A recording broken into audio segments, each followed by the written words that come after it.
Selamat siang Tribuners, jumpa lagi bersama saya Fiorena Jiretno pada program Live Tribun Haji on the Spot edisi Jumat 5 Juni 2026. Tentunya kami akan menginformasikan berita terkini dan juga terupdate bagaimana kemudian rangkaian dari ibadah haji tahun 2026. Di mana salah satu yang kemudian menjadi sorotan pada siang hari ini adalah sosok Haja Ramlah yang menghabiskan uang puluhan juta demi oleh-oleh dari Madinah dan juga Mekah. Dan untuk melengkapi informasi tersebut, di mana pemandangan menarik terlihat di Bandara Internasional King Abdul Aziz Jeddah, Arab Saudi, Rabu 3 Juni 2026 malam. Sejumlah jamaah haji asal Makassar memilih mengenakan pakaian adat Bugis Makassar saat bersiap pulang ke tanah air. Nah, di antara mereka adalah Haja Ramlah dan juga Haja Ina, dua jamaah haji yang tampil anggun dengan busana khas Bugis Makassar, lengkap dengan berbagai aksesori yang mereka kenakan. Nah, keduanya ini mengaku sengaja menyiapkan pakaian tersebut jauh hari sebelum keberangkatan haji. Kemudian menurutnya mengenakan pakaian adat saat kembali dari Tanah Suci menjadi tradisi tersendiri bagi sebagian masyarakat Bugis Makassar. Selain sebagai bentuk kebanggaan terhadap budaya daerah, pakaian tersebut juga menjadi penanda khas saat bertemu keluarga dan kerabat di kampung halaman. Selain busana adat, para jamaah juga tampak mengenakan berbagai perhiasan dan aksesori yang dibeli selama berada di Arab Saudi. Mereka mengaku memanfaatkan waktu luang selama menjalankan ibadah haji untuk berbelanja oleh-oleh bagi keluarga di rumah. Haja Ina mengungkapkan, selama berada di Madinah dan Mekah, ia menghabiskan dana belanja hingga sekitar 20 juta rupiah. Jumlah tersebut belum termasuk biaya untuk menyiapkan pakaian adat yang dikenakan saat kepulangan. Kemudian dikatakannya bahwa kalau untuk belanja oleh-oleh dan beberapa barang lainnya kurang lebih sekitar 20 juta rupiah. Nah, itu belum termasuk biaya pakaian yang kami pakai sekarang katanya. Dan untuk melengkapi informasi kita di siang hari ini, saat ini kita juga sudah terhubung dengan Media Center Haji yang juga merupakan wartawan tribuntimur.com, ada rekan Muhammad Hashim Arfa dari Arab Saudi. Kita sapa, selamat siang waktu Indonesia Tengah rekan Hashim. Ya, selamat siang. Iya, baik.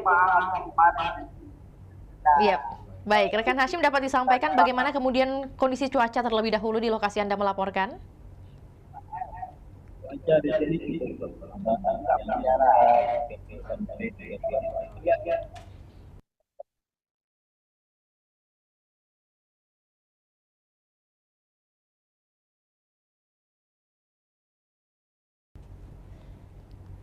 Iya, sepertinya saat ini terkendala dengan jaringan bersama rekan Hashim Arfa. Apakah dapat mendengar suara kami dari studio dengan jelas?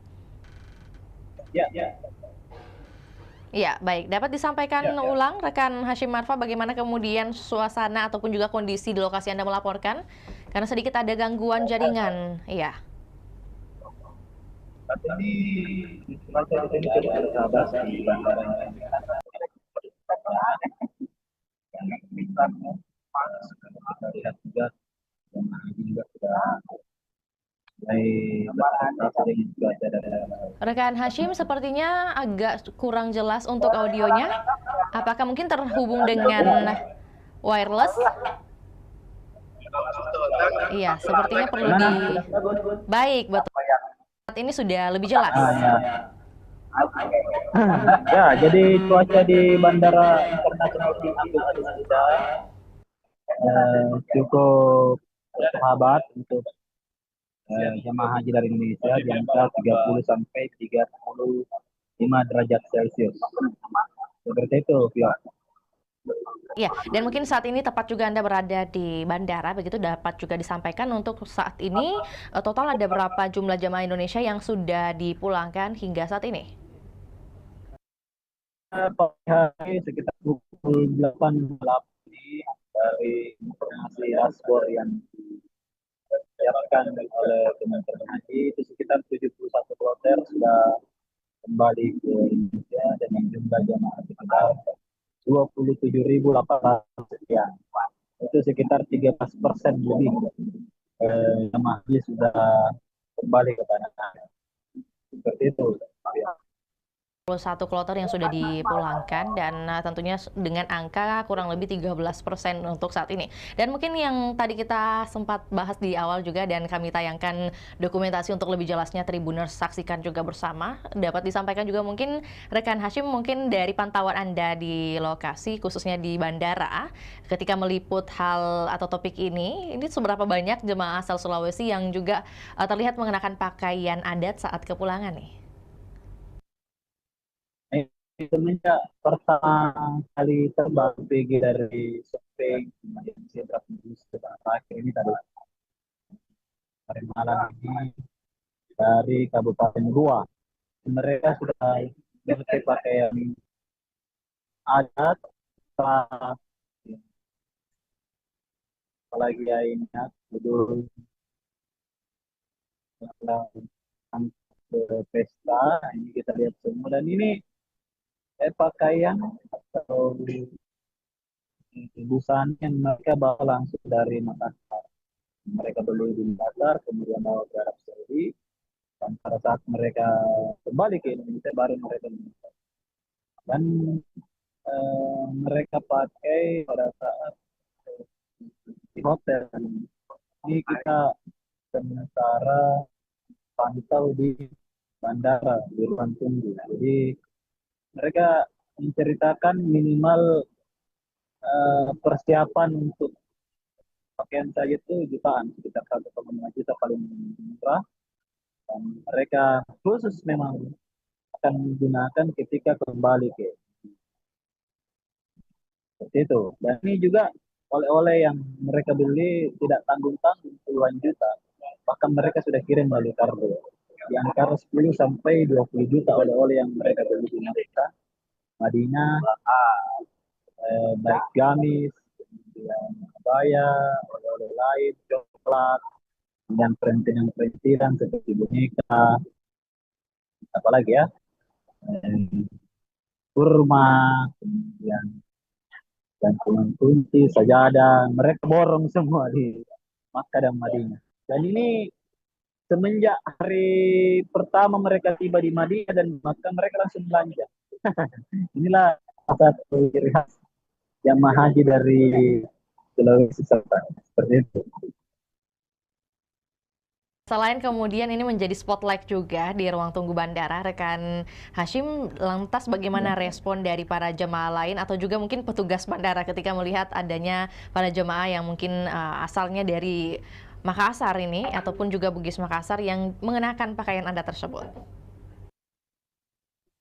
Ini tentu menjadi perhatian utama ya karena ini semacam budaya untuk ibu-ibu ya dari eh, apa namanya dari Sulawesi Selatan khususnya. Jadi kalau kami ini yang dari Makassar tidak kaget, tapi petugas-petugas yang berasal dari eh, luar Makassar seperti Jawa, Makassar itu cukup menjadi perhatian utama. Bahkan mereka sampai foto-foto bareng dengan jamaahnya seperti itu. Dari kemudian liputan rekan Hashim, seperti apa alasan para jamaah ini rela mengeluarkan hingga puluhan juta rupiah ini hanya untuk oleh-oleh? Seperti apa yang mereka katakan? Ya, karena kan masalah haji itu juga adalah masalah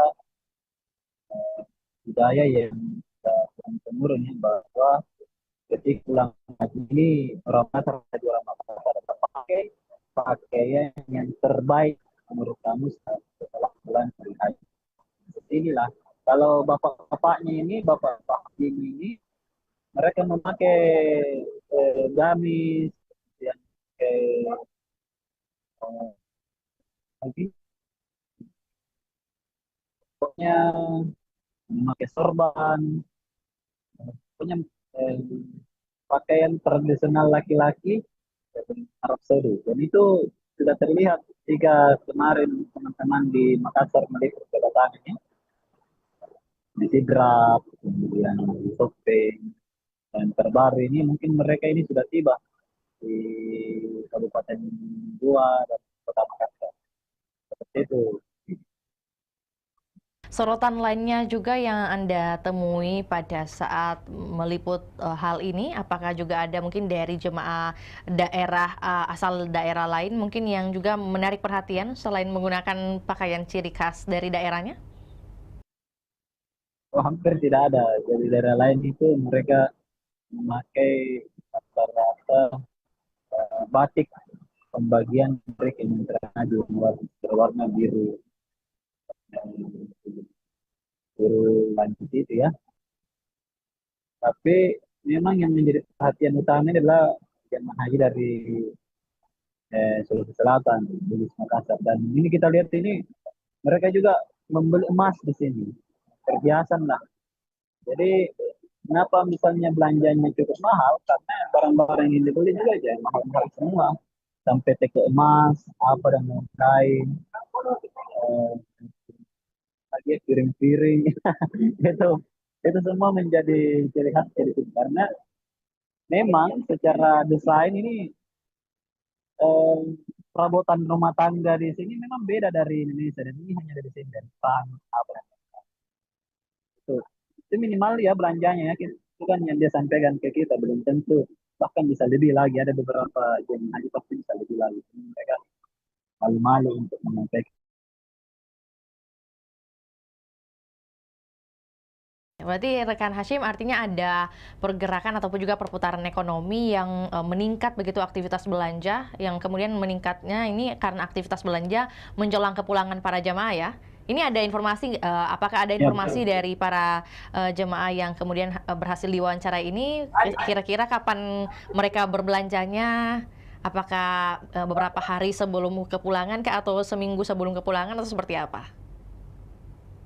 Ya mereka belanja itu pada saat kan eh, apa namanya belanja sedikit-sedikit sedikit kan mereka ke haram di Masjidil Haram Makkah dan di Masjid Nabawi kan di sekitar-sekitar situ banyak penjual-jual tuh. Nah, mereka sehabis melaksanakan ibadah wajib salat 5 waktu ibadah ibadah ini sebelum mereka pulang ke hotel masing-masing ya mereka singgah. Jadi hampir setiap hari lah mereka berbelanja sehingga barangnya tentu tidak bisa mereka bawa melalui apa namanya di penerbangan biasa jadi mereka biasanya mengkargokan. Itu kan sudah terlihat ketika jamaah haji Hijrah kloter 2 tiba di Madinah kemarin. Itu lorong-lorong di hotel itu sudah penuh dengan sos. Langsung mereka bilang. Artinya mereka sudah siap untuk kemudian juga bertemu dengan keluarga dan juga membagikan oleh-oleh yang sudah dibeli jauh-jauh dari Madinah dan juga Mekah, rekan Hashim ya. Untuk itu kami menunggu update terbarunya ya, berdasarkan hasil liputan rekan Hashim di Arab Saudi, entah itu di bandara ataupun juga mungkin di tempat wisata ataupun juga mungkin tempat spiritual ikonik dari Arab Saudi itu sendiri. Selamat kembali bertugas dan juga beraktivitas rekan Hashim. Terima kasih. Dan berikut untuk segmen berikutnya Tribuners juga ada informasi terbaru juga, di mana ibadah haji tidak hanya meninggalkan jejak spiritual bagi jutaan umat Islam yang menunaikannya. Di mana di balik prosesi dam yang dilakukan jemaah haji tersimpan misi kemanusiaan yang menjangkau ribuan kilometer dari tanah suci hingga wilayah-wilayah yang dilanda kemiskinan, krisis pangan, dan konflik. Khusus di tahun ini, sebanyak 135.367 jemaah haji Indonesia menunaikan dam melalui program Adahi, lembaga resmi pemerintah Arab Saudi yang mengelola penyembelihan hewan dam dan distribusi daging kepada masyarakat yang membutuhkan di berbagai negara. Menariknya, sebagian besar daging dam dari jemaah Indonesia diprioritaskan untuk masyarakat Palestina yang hingga kini masih menghadapi krisis kemanusiaan berkepanjangan. Koordinator Bidang Bimbingan Ibadah dan Dam PPIH Arab Saudi, Muhammad Arif Munsir, ia mengatakan penyaluran daging dam ke Palestina merupakan bagian dari komitmen kemanusiaan yang didukung pemerintah Indonesia dan otoritas Arab Saudi. Kemudian bagi jutaan warga Palestina yang hidup di tengah keterbatasan akses pangan akibat konflik, bantuan tersebut menjadi lebih dari sekedar distribusi daging. Ia menjadi simbol solidaritas umat Islam dunia yang lahir dari pelaksanaan ibadah haji. Namun manfaat dam tidak berhenti di Palestina. Melalui sistem distribusi Adahi Daging hasil penyembelihan juga dikirim ke berbagai negara yang membutuhkan, mulai dari Afrika, Timur Tengah, hingga Asia Selatan. Negara-negara penerima diantaranya adalah Palestina, Suriah, Sudan, Tanzania, Bangladesh, Pakistan, Lebanon, Yordania, serta belasan negara lain yang menghadapi persoalan ketahanan pangan. Dan tentu untuk melengkapi informasi tersebut, kami juga telah menyertakan wawancara dari jemaah haji asal Makassar, Ina, dan juga Ramlah. Berikut laporannya, selamat menyaksikan.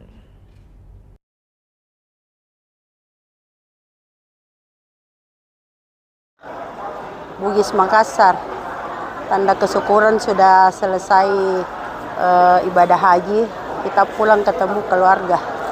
Alhamdulillah. Ya. Terus apa nih Bu baju yang dipakai namanya Bu? Enggak, baju biasa, baju ini, baju kita suruh, memang sudah jahit dari Makassar, sudah dibawa dari Makassar. Kalau yang ini dibeli di sini, yang ini saya beli di Samsam. Oh gitu. Iya. Bu, kemarin selama proses haji pengalamannya seperti apa Bu? Ya alhamdulillah, semuanya berjalan lancar. Ada suka dukanya bersama para teman-teman jemaah. Ya, alhamdulillah, semoga semua dilancarkan sampai ketemu keluarga. Ya amin. Ya, ada oleh-oleh khusus nggak? Ya alhamdulillah banyak oleh-olehnya. Itu sana untuk anak cucu dibelikan unta, pakaian. Ya alhamdulillah. Ini jadi nanti kira-kira teman-teman di sana nanti turun dari pesawat juga tetap ganti baju Bu? Iya, ganti baju di bandara kayaknya dia. Oh, jadi semuanya pakai baju Iya, sama pakai. juga. Iya. Ya, terima kasih Bu. Iya. Lihat dong Bu, sampai bawah dong. Belum diganti terlalu nggak bisa digoyang.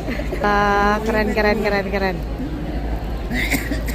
Oh, nih ibu-ibunya nih keren banget nih bajunya nih, masya Allah. Tangan Bu, keruncing. Tidak ada runcing. Biasanya Makassar banyak. Nanti baru dipasang. Ya. Hai Bu, masya Allah cantik kali Bu. Apa nih Bu? Bawanya ya Allah. Kalung juga baru ya Bu? Iya. Beli di sini? Iya.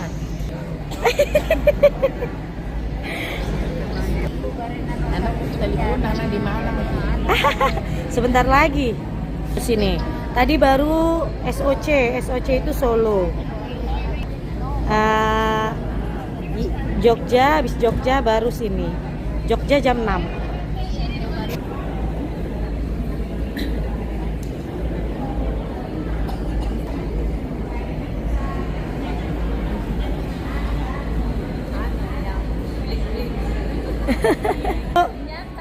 Iya benar. Nah Once again. ini video Bu. Oh, video. Iya. Oh masya Allah. Halo Ibu, dengan Ibu siapa nih? Ibu Ramla dari Makassar. Saya Ibu Ina dari Makassar juga. Ini ceritanya berpakaian ini. Coba dong tunjukin dong tangannya. Ibu, ini ceritanya apa sih Bu pakai baju seperti ini nih Bu? Ini ciri khas baju Bugis Makassar. Jadi kalau misalkan kita pulang dari Mekah itu ya seharusnya pakai baju begini. Oh gitu. Iya. Kebesarannya orang Bugis Makassar ceritanya. Iya, seperti itu. Ini bawa dari Makassar apa beli di sini? Dari Makassar sudah dari dipersiapkan. Gitu. Sudah 1 bulan sebelumnya. Bu, ini kalau semuanya nih, kalau ini gelas beli di mana? Beli di sini. Iya. Ini habis Biar berapa bling-bling. nih, Bu? Iya. Kalau Ya. Yang di bawah ya lumayan. Lumayan. berapa Bu? Jangan ini. Kita juga. Oh iya, Iya. Masya Allah. Kira-kira berapa Bu? Ya macam-macam Pak. Kalau Hah? ada yang 20 juta, ada 10 juta, ada yang bahkan ada yang 50 juta. Iya? Baju dengan gelang lama. Oh, enggak. Kalau Ibu habis berapa Bu? Ya kurang lebih hampir 20 juta. 20 juta. Iya. Untuk baju dan ini. Di luar Iya. bajunya, di luar bajunya. Di luar baju. Baik, ini kan bajunya kan beli di Makassar. Makassar. Belanjaan Khusus di di sini. Medina Belanjaan dengan khusus di sini. Mekah. Kurang lebih segitu. Di Iya. luar itu ya. Iya. Ya. Masya Allah. Jadi emang harus punya uang banyak ya. Orang Iya. Makassar. Kalau mau naik haji. Iya, seperti itu.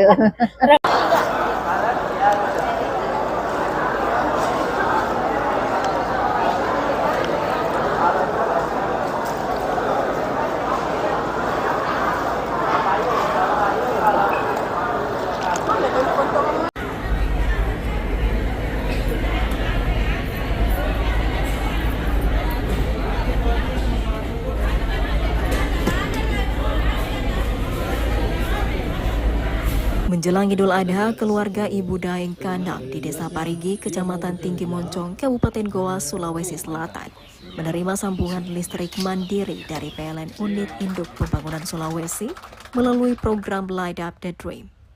Bantuan 900 VA ini dapat ia gunakan untuk memenuhi kebutuhan listrik dasar keluarga dalam aktivitas sehari-hari.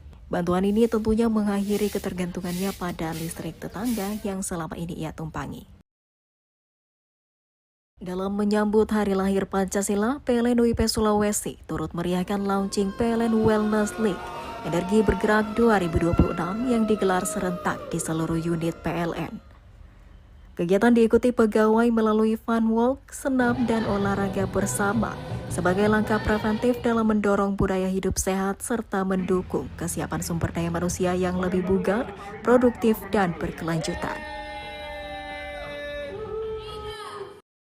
Jelang Idul Adha, General Manager PLN UIP Sulawesi memastikan kelancaran pembangunan SOTT 150 kV PLTU Palu 3 Tambu melalui peninjauan langsung di lokasi proyek. PLN terus memperkuat konektivitas energi sebagai bagian dari komitmen menghadirkan sistem kelistrikan yang berkelanjutan guna mendukung pertumbuhan ekonomi, meningkatkan efisiensi operasional, serta menghadirkan listrik yang lebih andal bagi masyarakat. PLN UIP Sulawesi melaksanakan gerakan biopori dan komposter di lingkungan kantor pada 22 Mei 2026 di Makassar. Kegiatan ini diikuti pegawai dan manajemen sebagai upaya pengelolaan sampah organik serta peningkatan resapan air. Kegiatan ini juga menjadi bagian dari kontribusi PLN terhadap lingkungan yang selaras dengan semangat Hari Lahir Pancasila melalui penerapan praktik kerja berkelanjutan di lingkungan kerja.